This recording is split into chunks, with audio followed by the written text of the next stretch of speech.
Okay. 35th problem will be solved on the part one. The cost of the car was 8,72,000 on 1/1/2021. If its value depreciated at the rate of 20 in the first year and at the rate of 10% in the subsequent years, then the value of the car on 31/12/2023. So ஒரு car வாங்குறாங்க. அந்த car வந்து 8,72,000 வாங்குறாங்க. அது வந்து first இயர்ல depreciation, அது car வந்து டெப்ரிஷியேட்டிங் அசட்னா ஒரு வேல்யூ இருக்குன்னா அதில் ஒரு வேல்யூ கம்மியாகிட்டே வரும். ஃபார் எக்ஸாம்பிள், நீங்கள் ஒரு மொபைல் ஃபோன் வாங்குறீங்கன்னா 10,000 வாங்குறீங்க. ஸோ ஒரு வருஷத்துக்கு கழிச்சு நீங்கள் விற்று பார்த்தா அந்த மொபைலோட ரேட்டு கம்மியாக தான் போகும். ஸோ அதான் டெப்ரிஷியேட்டிங் அசட் சொல்கிறாங்க. இன்க்ரீசிங் அசட்னா கோல்டு. ஃபார் எக்ஸாம்பிள், கோல்டு வாங்குறீங்க, 1 கிராம் கோல்டு வாங்குறீங்க 9,000னா அடுத்த வருஷம் பார்த்தா அது 11,000 இருக்கும். ஸோ அது வந்து appreciation asset or increasing asset. So அந்த கார் வந்து ஃபர்ஸ்ட் இயரில் வாங்கல. இந்த காரோட எவ்வளோ the cost of car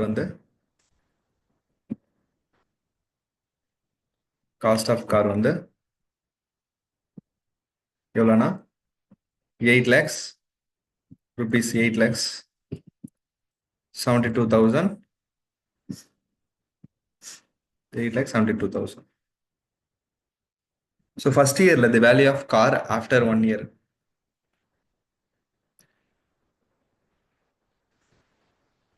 Value of car after a year, after 1 year.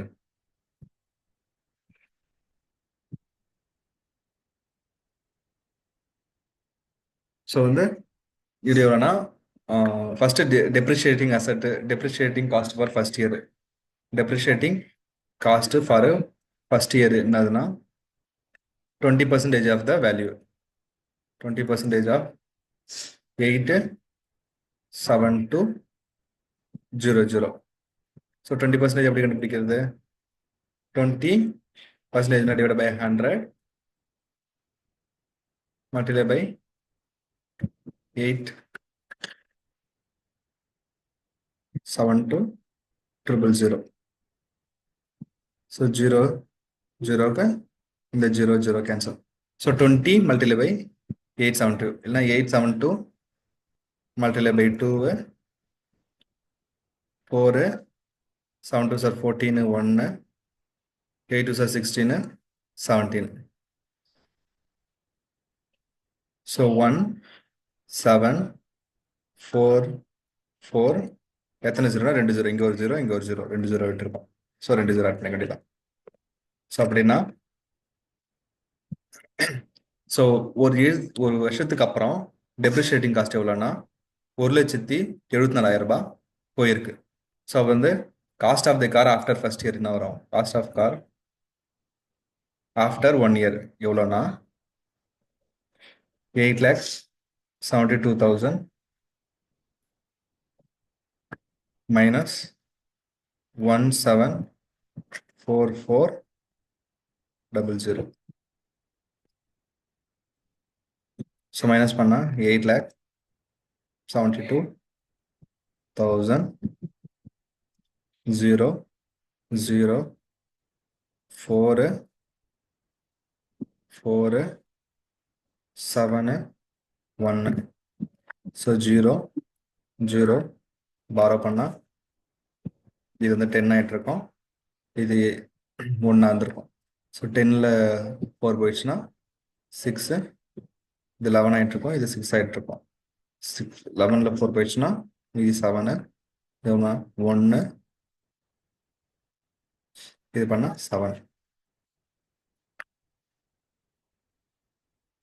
7,17,600. So இது என்னன்னா cost of the car after 1 year. Actually என்னன்னா 2 வருஷத்துக்கு அப்புறம் காரு, ஏன்னா 2021 வாங்குறாங்க, 2023 வரைக்கும் கேட்குறாங்க. So 2021 to 22 1, 22 to 23 1, cost of the car after first year. இது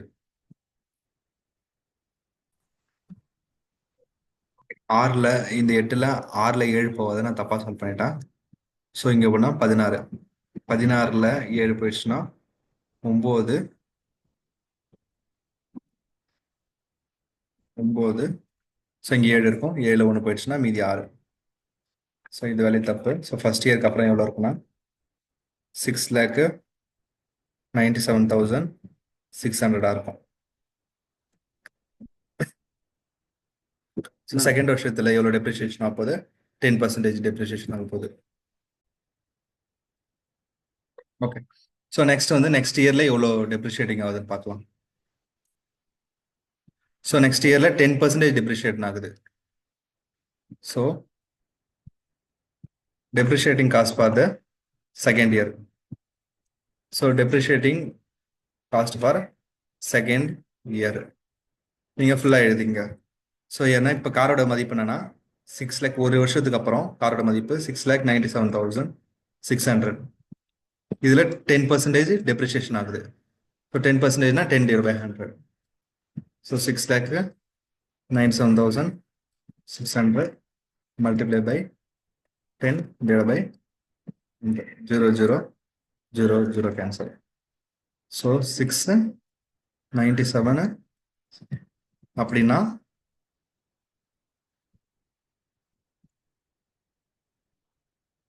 69,000 மறுபடியும் டெப்ரிஷியேட்டிங் ஆகுது. So cost of the car after second year, cost of car after second year எவ்வளோ வருதுன்னா, இந்த இந்த அமௌண்ட் இருக்கு, செகண்ட் இயர் ஸ்டார்ட் ஆகல, இந்த அமௌண்ட் இருக்கு, இதுல இருந்து இந்த டெப்ரிஷியேட்டிங் ஆசை மைனஸ் பண்ணுங்க. 6,97,600 minus 6,9,760. So 6,97,600 minus 6,9,760. So answer வந்து இது ரெண்டு சப்ராக்ட் பண்ணால் 6,27,840. இது ஆன்சர். ஸோ 2 வருஷத்துக்கு அப்புறம் காரோட காஸ்ட் எவ்வளோ இருக்குன்னு கேட்குறாங்க. ஸோ 2 வருஷத்துக்கு அப்புறம் 6,27,840. ஓகே, நெக்ஸ்ட் கொஸ்டின் பார்க்கலாம். 31ல பி கொஸ்டின் பார்க்கலாம். A television is sold for 20,000 cash.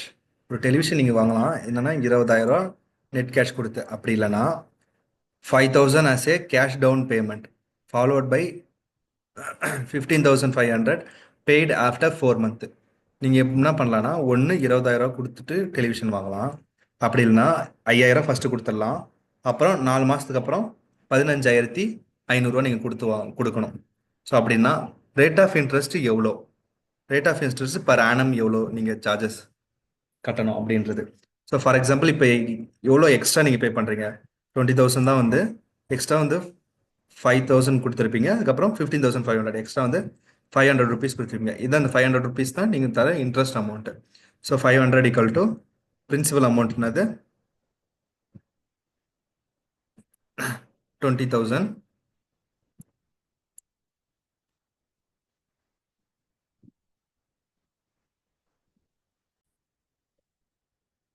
So என்னன்னா டெலிவிஷனை 20,000 வாங்குறீங்க, 5,000 கேஷ் டவுன் பண்ணிட்டீங்க, மீதி 15,500. ஸோ இங்கே என்னன்னா பிரின்சிபல் அமௌண்ட் என்ன வரும்னா, டோட்டல் 20,000க்கு நீங்கள் எவ்வளோத்துக்கு வட்டி கட்டுறீங்களோ அதான் principal amount. So 20,000 cash minus 5,000 வந்து டவுன் பேமெண்ட் பண்ணிட்டீங்க, அப்போ மீதி என்னன்னா 15,000 நீங்கள் கட்டணும். ஸோ அதான் பிரின்சிபல். ஆக்சுவலி நீங்கள் 15,000 கட்டணும், ஆனால் வந்து 15,500 கட்டியிருப்பீங்க. அந்த 15,500 தான், அந்த 500 தான் வட்டி. ஸோ அப்போ இன்ட்ரெஸ்ட் என்னதுன்னா principal minus paid.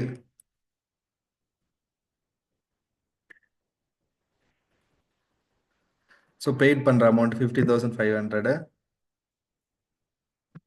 Minus principal வந்து 15,000. ஸோ இன்ட்ரெஸ்ட் எவ்வளோனா 500 rupees. இப்போ ஃபார்முலா டேட்டா சப்ஸ்டிட் பண்ண வேண்டியதான். So interest I equal to PNR by 100 R by 100. Interest எவ்வளோனா 500 ஈக்குவல் டு பிரின்சிபல் வந்து 15,000.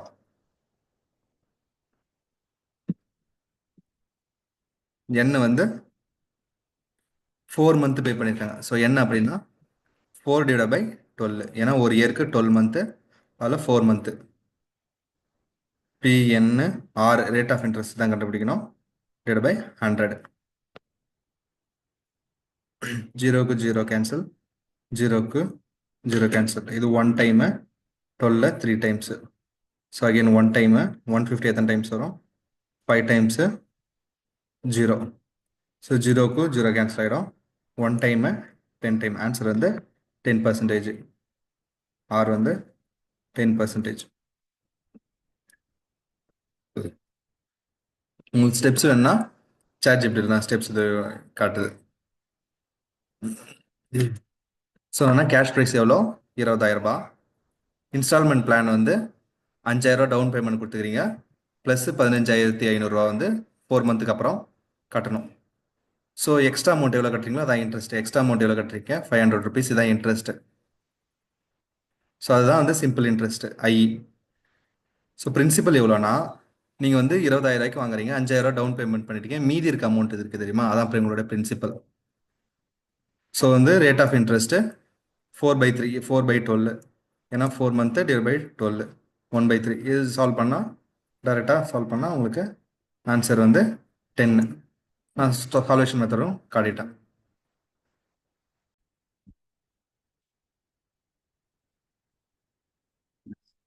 இது டேபிள் மேக்ஸிமம் நம்ம ஓகே 31 பார்க்கலாம்.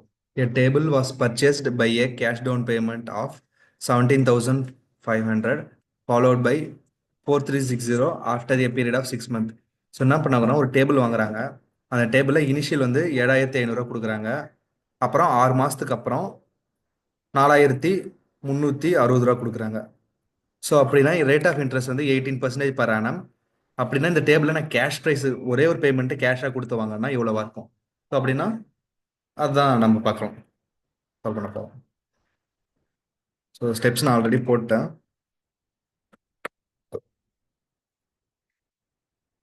ஸோ என்னன்னா டவுன் பேமெண்ட் எவ்வளோ கொடுக்குறோம்? டவுன் பேமெண்ட்னா ஃபர்ஸ்ட் பேமெண்ட் எவ்வளோ கொடுக்குறோம்? 7,500 7,500 கொடுக்குறோம். பேமெண்ட் ஆஃப்டர் 6 மந்த் எவ்வளோ பண்ணுறோம்? 4,360. ஸோ அப்போ டோட்டல் பேமெண்ட் எவ்வளோ பண்ணியிருக்கோம்? 7,500 ப்ளஸ் 4,300. நம்ம என்னன்னா அந்த கேஷ் இனிஷியலாக கேஷ் கொடுத்து வாங்குறது வந்து எக்ஸ். இந்த கேஷ் ப்ரைஸ்ன்றது என்னன்னா, நான் இப்படி வாங்காமல் இன்ஸ்டால்மெண்ட்டில் வாங்காமல் கேஷ் கொடுத்து வாங்கினா எவ்வளோ அமௌண்ட்டோ அதுதான் வந்து எனக்கு கேஷ் ப்ரைஸ். ஃபார் எக்ஸாம்பிள் இதுன்னு கொடுத்தா ஒரு அமௌண்ட் வருமா? 11,860. ஸோ இந்த அமௌண்ட்டு இப்படி நான் பே பண்ணாமல், நான் இன்ஸ்டால்மெண்ட்டில் பண்ணாமல், நான் மேபி அப்படியே டைரெக்டாக கேஷ் கொடுத்து வாங்கினா ஒரு 10,000 இருக்கும். சும்மா நான் சொல்கிறேன், அந்த 10,000 அதுதான் அந்த கேஷ் ப்ரைஸு. ஸோ இப்போ ரேட் ஆஃப் இன்ட்ரெஸ்ட் எவ்வளோ? நான் எவ்வளோ பே பண்ணி வாங்கியிருக்கேன் டோட்டலு, மைனஸ் எவ்வளோ வந்து கேஷ் ப்ரைஸ் இருக்கோ அதுதான். அப்போ 11,800 minus X. So principal amount எப்படி பே பண்ணுவோம்? ஸோ இந்த டோட்டல் கேஷ் ப்ரைஸில் நான் எவ்வளோ கேஷ் ப்ரைஸ் இருக்கோ அதில் நான் டவுன் பேமெண்ட் பண்ணது போலத மீதி இருக்க அமௌண்ட்டுக்கு தான் நான் வந்து இன்ட்ரெஸ்ட் பே பண்ணியிருப்பேன். அதான் principal amount. So X minus 7,500. Year வந்து 1/2. ஸோ எஸ்ஐ ஃபார்மில் வந்து PNR/100. ஸோ சிம்பிள் இன்ட்ரெஸ்ட் எவ்வளோ? இதுதான். So 11,860 minus x. பி வந்து இந்த amount principal amount X minus 7,500 multiply by 1 into 18 divide by 100. இதை அப்படியே சால்வ் பண்ணால் எனக்கு ஆன்சர் வந்து 11,500 வந்திருக்கும். எப்படி நான் இங்கேருந்து சால்வ் பண்ணி காட்டுறேன். So 11,860 minus x equal to X minus 7,500 multiplied by 1/2 multiplied by 18 divided by 100. So 11,860 minus x multiplied by 100 equal to, so இது 1 time, இது 9 time. So x minus 7,500 whole bracket 9. 11,860 இது multiply பண்ணா 11,860 followed by 00 minus 100x equal to 9x minus 7500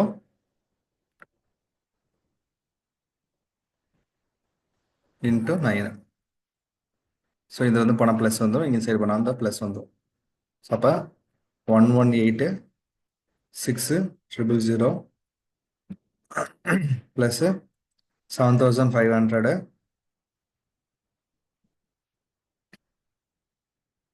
into 9 equal to 9x plus 100x. ரெண்டுத்தையும் add பண்ணால் 109x. ரெண்டுத்துக்கு காமனாக 100, இங்கே double zero இருக்குது, இங்கே டபுள் ஜீரோ இருக்குது, 100 காமனாக எடுத்துடலாம். So 11,11,860 plus 75 into 9 whole multiplied by 100.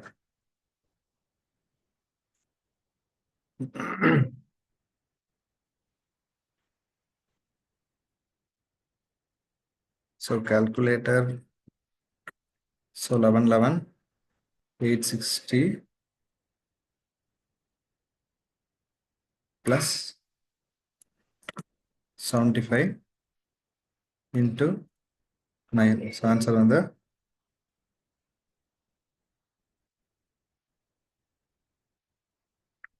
11,860 plus 75 into 9.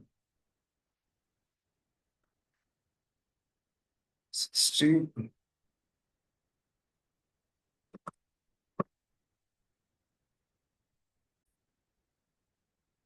75 into 9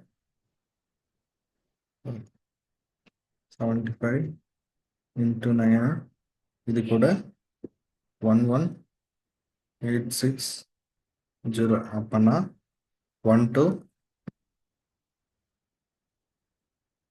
3 1 2 5 3 5 1 2 5 3 5 multiply by 100 divided by 109 equal to இதுதான் x. So divided by 109. Answer வந்து 115. இதையும் இதையும் கேன்சல் பண்ண ஆன்சர் வந்து 115. So 115 multiply by 100 115 followed by 00 அப்படின்னா 11,500 ரூபாய். ஸோ இங்கே சம்மரைஸ் பண்ணி பார்த்தா ஆக்சுவலி என்னன்னா 11,500 தான் கேஷ் ப்ரைஸு. டேரெக்டாக கொடுத்தவங்கன்னா அந்த டேபிளோட ப்ரைஸ் வந்து 11,500. ஆனால் வந்து நான் வந்து இன்ஸ்டால்மெண்ட்டில் வாங்குறப்ப 11,800 அவ்வளோதான். ஸோ அப்போ வந்து கேஷ் ப்ரைஸ் வந்து கண்டுபிடிச்சா 11,500.